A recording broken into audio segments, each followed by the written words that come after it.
raditu billahi rabba wa bil islami dina wa bi Muhammadin sallallahu alaihi wasallam nabiyya wa rasulah. Alhamdulillah pada siang hari ini kita masih diberi oleh Allah sekian banyak nikmat yang perlu kita syukuri. Salah satu bentuk syukurnya dengan cara bagaimana kita mentaati Allah dan Rasul. Pada surat An-Nisa ayat 80, A'udzubillahi minasyaitonir rajim, may yuti'ir rasul faqad ata'a Allah wa man tawalla fama arsalnaka 'alaihim hafizan. Barang siapa yang mentaati Rasul, maka sungguh dia telah mentaati Allah.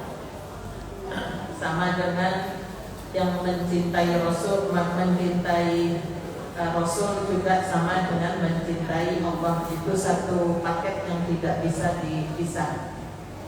Wa man tawalla, barang siapa yang berpaling, maka ketahuilah fama arsalnaka 'alaihim hafizan, kami tidak mengutus kamu Muhammad untuk menjadi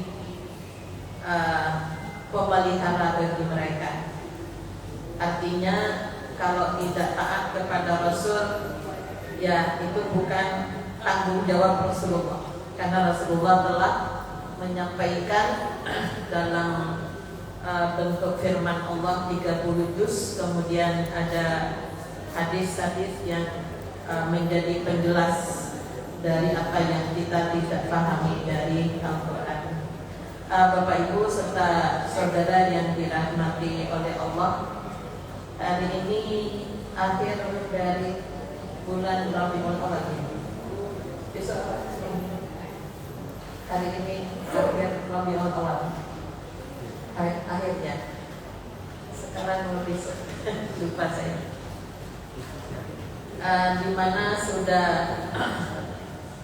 menjadi tradisi bahwa setiap bulan Rabiul Awal, yaitu banyak yang merayakan, memperingati ya. Padahal peringatan itu hanya ada dua, Idul Fitri dan Idul Adha yang disyariatkan. Sedangkan yang lainnya hanya sebatas syiar ya. Syiar dan momentumnya itu juga disesuaikan dengan situasi pada saat itu karena kekalahan dari di perang salib ya, sehingga itu salah satu ide dari Salahuddin Al-Ayyubi ya, untuk mengadakan peringatan Maulid Nabi untuk menggugah kembali semangat umat Islam. Namun yang penting buat kita bagaimana kita menyikapi, memperhatikan pesan-pesan Rasulullah yang terutama di akhir kehidupan beliau, seperti yang dijelaskan dalam sebuah hadis riwayat Ahmad Ibnu Majah, bahwa ada salah seorang ya laki-laki yang bertanya datang kepada Rasulullah sallallahu alaihi wasallam, wa idni wa awjis wa fi riwayatin alimni. Dia minta nasihatilah aku, berilah aku nasihat yang ringkas, yang tidak panjang. Ajarilah aku juga dengan ringkas dalam riwayat lain. Kemudian Rasulullah sallallahu alaihi wasallam memberikan tanggapan ya, pada permintaan laki-laki itu. Ada 3 hal. Idza kunta fi shalatika fasholli sholata muwaddi'in. Yang pertama, jika kamu berdiri untuk melaksanakan ibadah sholat, maka jadikanlah sholat itu sebagai sholat yang akan pergi selamanya. Artinya sebagai sholat yang terakhir ya. Muwaddi'in, kalau wada itu kan kalau di umroh haji itu kan tawaf yang perpisahan. Jadi jadikan sholat itu sebagai sholat perpisahan. Ya, sehingga kalau tadi kita sholat zuhur, ya, bahwa kita nggak tahu asar itu bisa sholat apa lagi. Jadi kalau setiap sholat kita jadikan sebagai sholat yang perpisahan, ya, yang tidak akan ketemu, bahkan ketemunya disolati gitu ya. Maka yang dimaksud pesan Rasulullah, nasihat Rasulullah yang terakhir di akhir kehidupannya ini, bahwa kalau kita sholat diperintahkan untuk bersungguh-sungguh. Jadi ketika sholat, kalau ingat bahwa ini adalah sholat terakhirku, baik sholat wajib maupun sholat sunnah, maka tentunya sholatnya akan sungguh-sungguh. Nah, yang menjadi gangguan sekarang ini ya karena pekerjaan, karena aktivitas, sehingga kita kadang-kadang punya waktu untuk sholat tapi tidak fokus. Maka ada beberapa hal. Yang pertama, kita harus tahu tujuan daripada ibadah sholat itu untuk apa. Bahwa aqimis sholat lidzikri di surat Toha ayat 14 itu, dan dirikanlah sholat itu untuk mengingat aku. Jadi kalau kita sholat itu adalah sarana komunikasi kita dengan Allah, interaksi kita dengan Allah itu ada pada sholat. Maka apapun itu yang bagus. Ya, jadi kita harus bersungguh-sungguh bicara sama Allah, jangan tidak fokus. Ya, sama dengan orang kita ajak bicara, tapi yang diajak bicara main HP. Ya, tentunya ya, apa yang kita rasakan. Padahal kita serius ngajak bicara, ternyata yang diajak bicara itu mainan HP, tentunya tidak akan bisa maksimal. Ya, sehingga pesan Rasulullah itu bagaimana kita memahami bahwa tujuan sholat itu untuk mengingat aku. Ketika Allah berbicara dengan Nabi Musa alaihissalam, innani anallah fa'budni wa aqimis sholata lidzikri. Itu tujuan daripada sholat, itu adalah sarana interaksi komunikasi dengan Allah secara langsung. Maka ibadah sholat adalah satu-satunya ibadah yang tidak bisa diwakilkan, tidak bisa dibandalkan.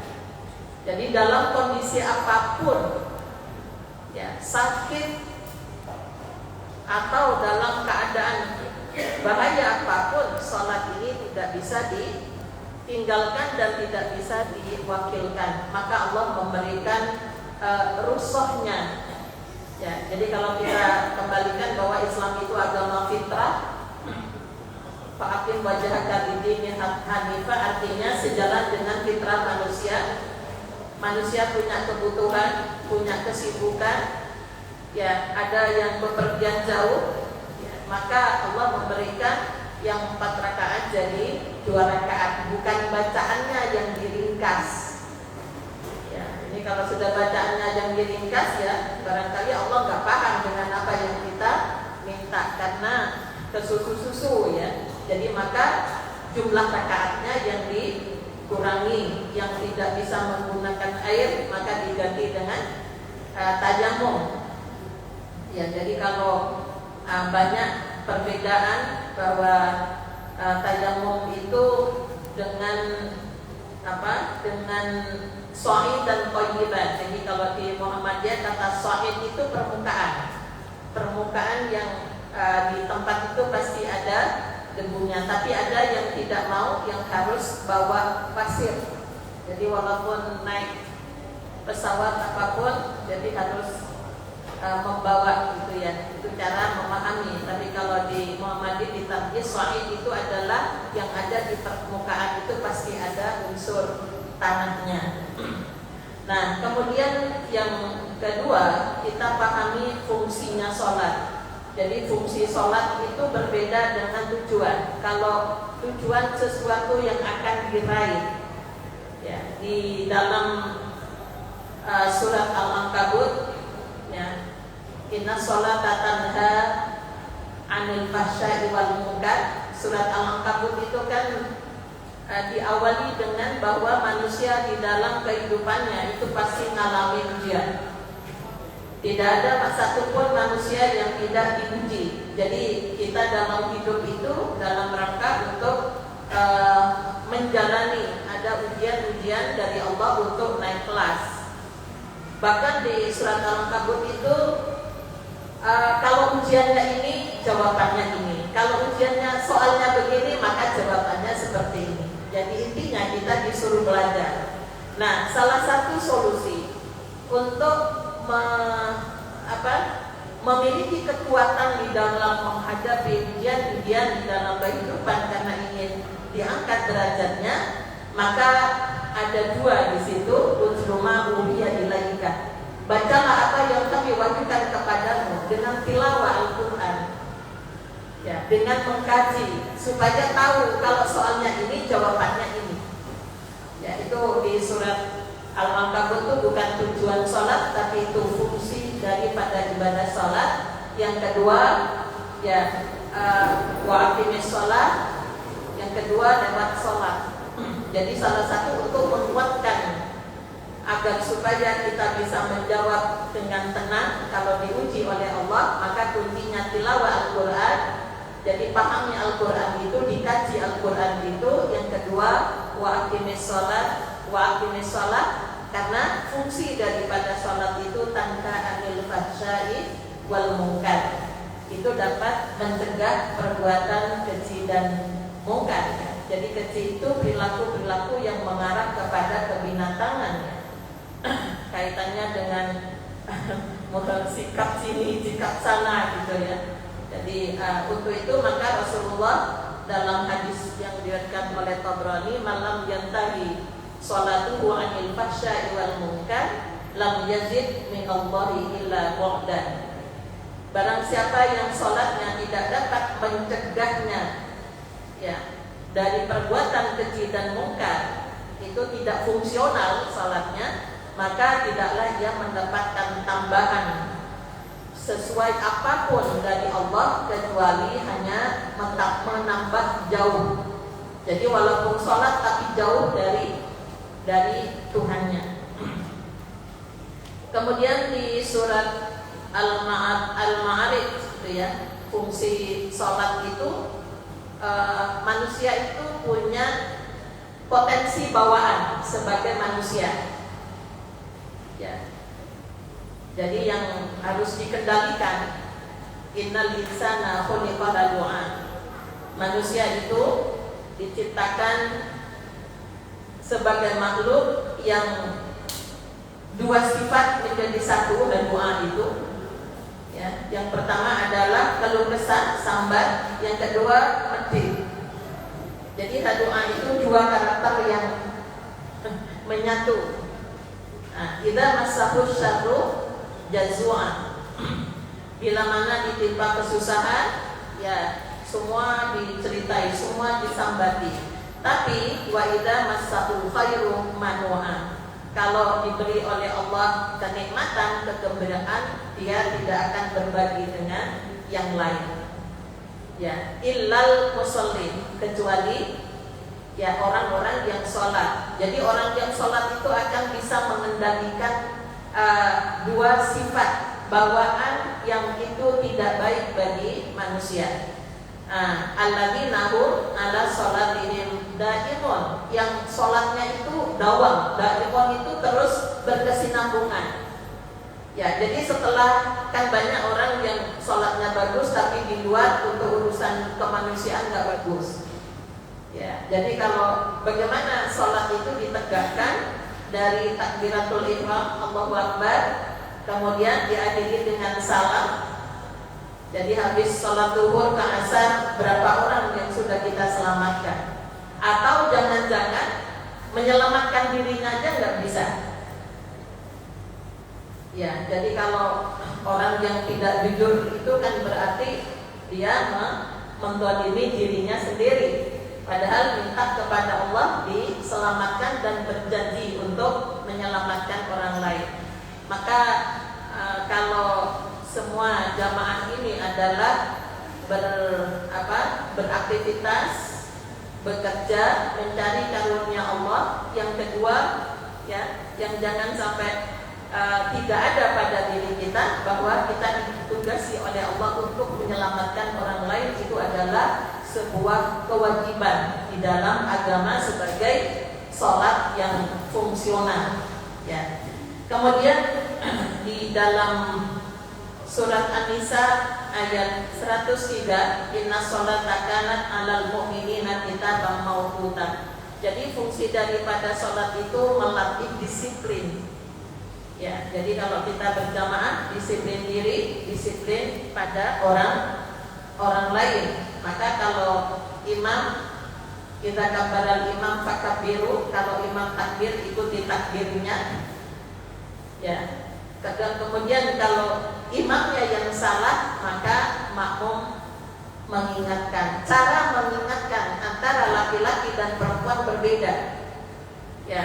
Kalau laki-laki dengan suara kalimat subhanallah, sedangkan perempuan dengan menepuk bagian dari anggota badannya. Jadi lihat, kalau lagi posisi duduk, imamnya kok berdiri, yang kita tepuk adalah paha di lutut kita, karena posisinya sedang duduk gitu ya. Sehingga kalau tepuk tangannya yang ditepuk itu dikira ada nyamuk nanti.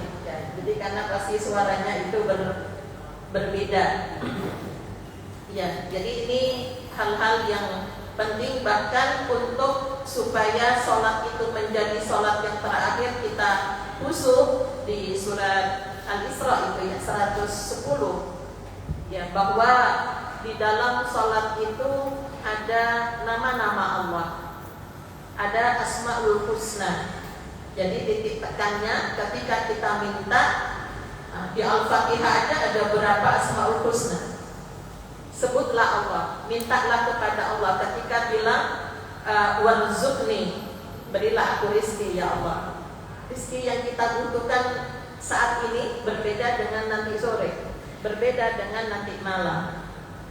Ya, makanya kalau tidak paham, tentunya tidak akan fokus ya. Sehingga bagaimana kita tampilan kita di saat sholat itu, kemudian komunikasi yang kita bangun minimal gak usah sungkan-sungkan untuk bertanya, untuk murajaah, bertanya apakah bacaan sholatnya sudah betul makharijul hurufnya. Ya, soalnya nanti itu akan berdampak kepada arti. Ya, jadi kalau A dengan A saja, alamin, harusnya alamin, ya. Jadi itu penghinaan itu. Kalau dibaca alamin itu Tuhannya sakit. Jadi Tuhan sedang sakit. Jadi artinya sudah beda. Ya, jadi ini yang pertama yang dipesankan oleh Rasulullah. Jadi idza kunta fi shalatika fashalli sholatan muwaddi'in. Jadi kalau kamu salat, anggap salat itu adalah salat yang terakhir, salat yang berpisah, karena setelah itu kita akan disolati. Kemudian yang kedua, wala takallama bi kalamin ta'tabiru minhu qadan. Ya, janganlah kita itu berbicara, ya.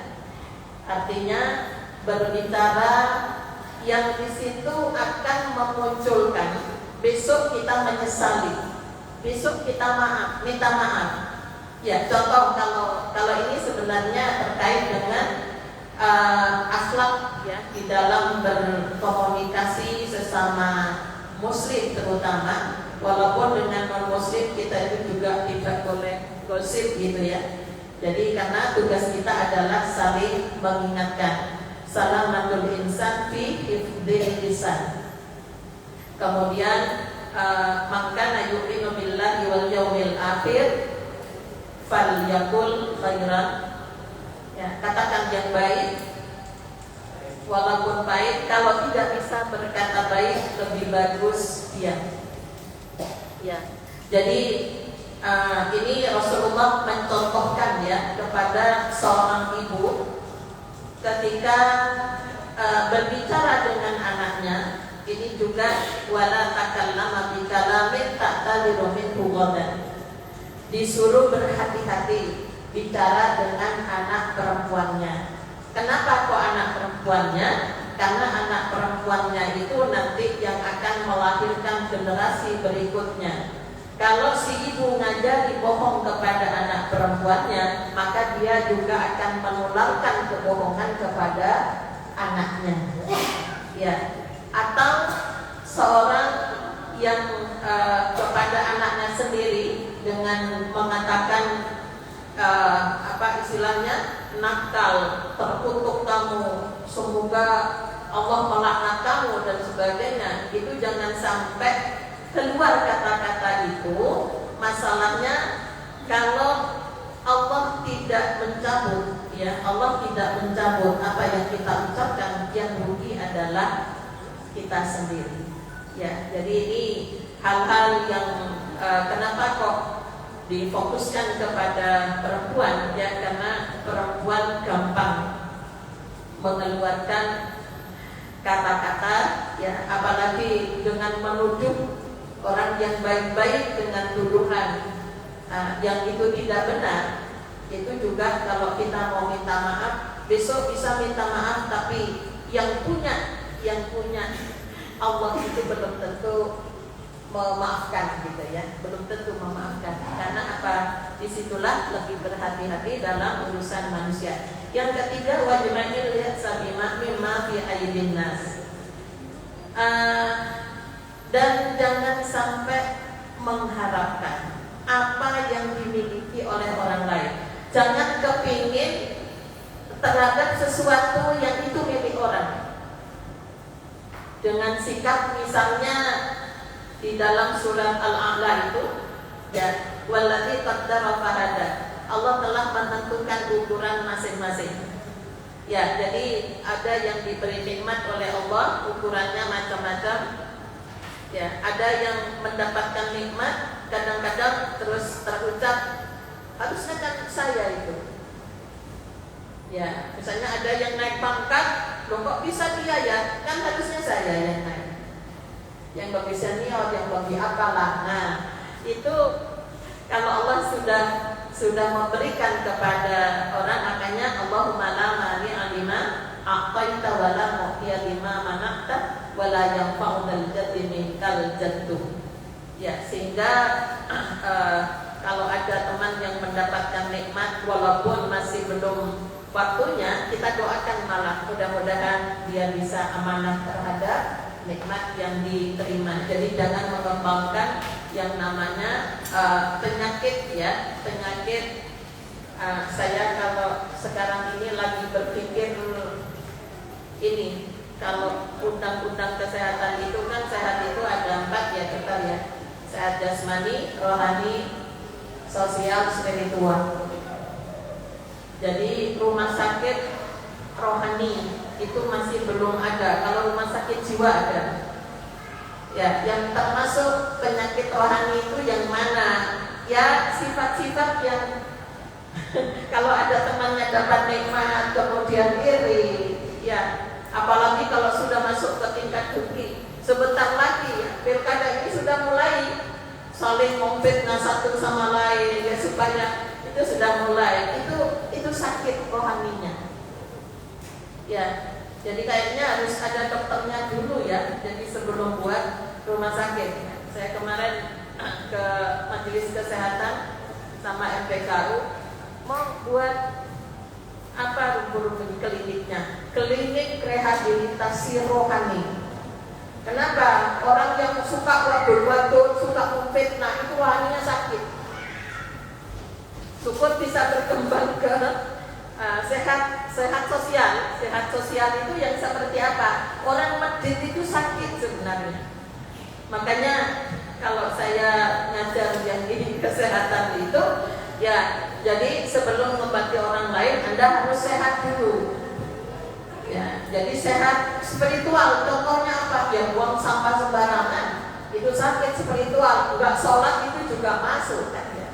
Tapi kalau yang sudah sholat, kadang-kadang saya gini, kalau ada yang konsultasi itu, ibu orang itu padahal sholat, habis umroh, balik kok begitu ya. Sekarang pertanyaannya dibalik, untung dia sholat, untung dia umroh. Nggak umroh, nggak sholat, tambah jadi apa gitu ya. Jadi jangan malah dikaitkan dengan dia padahal sholat. Kenapa kok seperti itu ya? Kok pribadinya itu sakit secara rohani? Kenapa? Karena sholatnya tidak fungsional. Nah, ini yang barangkali dikembangkan karena hampir kita berada di sebuah lembaga yang rumah sakit, yang datang ke sini itu orang sakitnya macam-macam, dan sakit yang pertama itu adalah pola pikir, yaitu tadi pesan Rasulullah yang ketiga itu, karena nggak senang kalau orang lain mendapatkan nikmat itu kan harusnya mengenai diri saya gitu ya. Ya, ini mudah-mudahan menjadi tambahan dari pesan Rasulullah. Kalau peringatan Maulid Nabi Pamudutan bedanya apa, yang banyak urutan, banyak kan masih ada makan-makannya gitu ya. Masih ada. Kalau di tempat saya di Madura itu ada, di masjid ada, di tempat-tempat ini RT RW ada, setiap rumah mengadakan, tapi tidak dipahami bagaimana cara untuk mencintai Rasulullah, bagaimana bersalawat kepada Rasulullah itu dibuktikan di dalam kehidupan sehari-hari. Barangkali ini yang dapat saya sampaikan. Lebih dan kurangnya saya mohon maaf. Nasrul minallah wa fathun qarib wa basyiril mu'minin. Assalamualaikum warahmatullahi wabarakatuh.